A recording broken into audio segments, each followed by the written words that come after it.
An aircraft actually has more chance of landing and more chance of hitting and knocking out your enemy aircraft in the Hurricane than the Spitfire. Spitfire snobbery. I put my hands up to that one. Absolutely, it's not a new phenomenon at all. It existed in the Second World War. Up and down the country, all over, the government encouraged it to gather bonds and money going in. Towns and villages and cities all over the country would have what was known as the Spitfire Fund. People would put in those bits of change and eventually get enough money collected to get a Spitfire nominally from that town or city, and it would have City of York or City of Halifax or City of Cambridge, whatever it was on it for the local funds. So that was a known thing. Has anybody ever heard of a Hurricane Fund? No, I haven't either, but the Spitfire Fund existed. But it wasn't just in these shores either. Luftwaffe enemy aircraft, when they were recaptured, they had their own Spitfire snobbery. To them, the Spitfire was a sleek, beautiful aircraft that it truly is. And the Hurricane was slow, it was old, and it was almost insulting to them to get shot down by a Hurricane.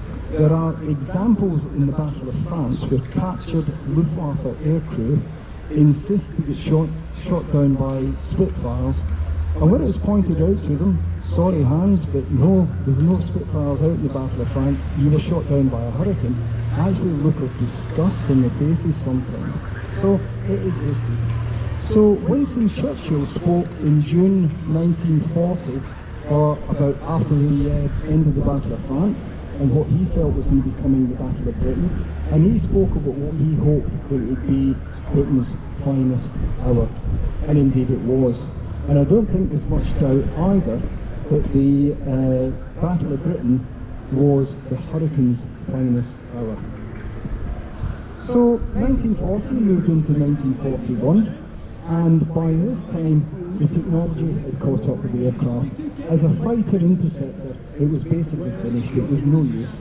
It was tried as a night fighter and it failed miserably, it just wasn't equipped for that. It was also sent out to Malta to defend the island, and really it was outclassed by enemy aircraft in there. But like the true warrior she is, the Hurricane was not finished. And by a change of armament, a change of use and a change of how it was deployed, the Hurricane very quickly regained its reputation. And it was used in a wide variety of roles, the first of which, and quite astonishes me, was that of a Hurricat. So, does anyone here know what a Hurricat was? Any?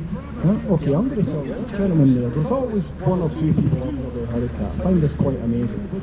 So the Hurricat, as the name suggests, is actually a hurricane that is catapulted off the end of a ship. So picture 1942, there is an urgent need to provide air cover for the Arctic convoys and the Atlantic convoys. There's no aircraft carriers available, and they need to do something about these long-range German aircraft that are calling in the U-boats to sink the convoys. So the Hurricat was dreamed up by someone in the Air Ministry who clearly would never have to do this job. And he said, this is a very easy problem to solve. All we need to do is take a standard merchant ship, build a 70-foot ramp on the end of this merchant ship. To that ramp, we deploy a pulley system, and on the pulley system we put 4 rocket motors. We then take a standard Hurricane and make 2 modifications to it. The first modification just puts some extra padding behind the pilot's head, and the second modification, we remove the undercarriage from the Hurricane. We plunk it on top of the pulley, and amid a cacophony of noise and flame, we catapult this Hurricane straight into the air to go and provide convoy air cover for the convoys. So I've got 2 photographs here. The first one, and if you can't see it, please do see later. The first one at the top is just that 70-foot ramp on the end of a merchant ship, and the bottom one is an image of the aircraft being catapulted over the cacophony of noise and flame to go and provide cover. Now there's a problem with this. The undercarriage has been removed for a reason. there's nowhere for it to land. Seriously. So this is a single-use disposable aircraft, but more to the point, that means probably the pilots are single-use disposable as well. And the most astonishing thing that speaks volumes to the bravery of the pilots at the time, there was never a shortage of pilots to fly these Hurricanes. Absolutely amazing. Equally amazing is that in the 18 months or so that this aircraft type was used in this role being catapulted off, not only was there not a shortage of pilots, never a shortage of pilots, but there was actually only ever one pilot fatality. Now picture, if you will, in your mind, you're taking off to provide air cover across Atlantic or Arctic convoy. It's not weather like this at all. It's cold, it's dark, it's miserable. Almost certainly the visibility because of the weather is so bad. There's no radio communications or very poor radio communications and no radar. Your only hope of survival is if you can find the convoy again and get that down. You can either then parachute, bail out, or pitch into the sea. You don't want to pitch in a hurricane. If you look underneath, this side, the big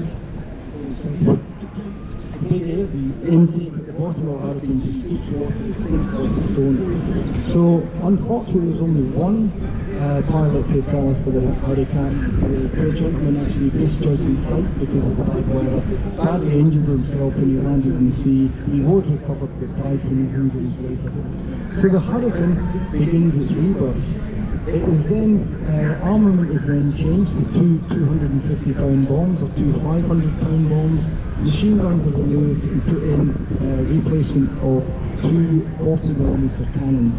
And it is then an extremely effective and highly resilient ground attack aircraft, and it was used very, very successfully in North Africa, where it was known as the tin opener for its devastating effect on tanks, and in the Far East in Burma, where it was used again in surface targets like shipping, buildings and tanks. So the Hurricane, a plane that was actually much derided by its critics and Britain's enemies at the start of the war as being slow, vulnerable, outdated, easy to shoot down and ineffective, is the only British aircraft to serve in every theatre in the front line from day one of the Second World War to the final day in August 1945. When the Japanese surrendered in August 1945, the air officer commanding in the Far East was none other than Battle of Britain Titan Sir Keith Parr.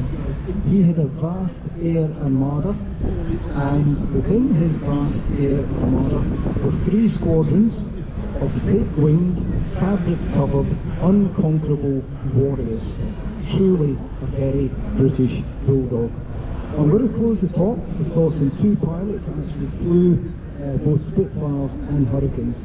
The first, Geoffrey Page, he flew Spitfires to begin with. He was assigned to a squadron of Spitfires. He was quite depressed actually when he learned he was going to be about to be transferred to a squadron of Hurricanes. His concerns were quickly dispelled as soon as he took off, and he wrote that he knew instantly he was a lady with very few vices. The final thought goes to James Ginger Lacey, the highest scoring Battle of Britain pilot. In the Battle of Britain he flew Spitfires. He flew Hurricanes. Later in the war he flew Spitfires, and he was asked some years later about which aircraft he preferred. His answer? He said, well, I preferred to fly the Spitfire, but I preferred to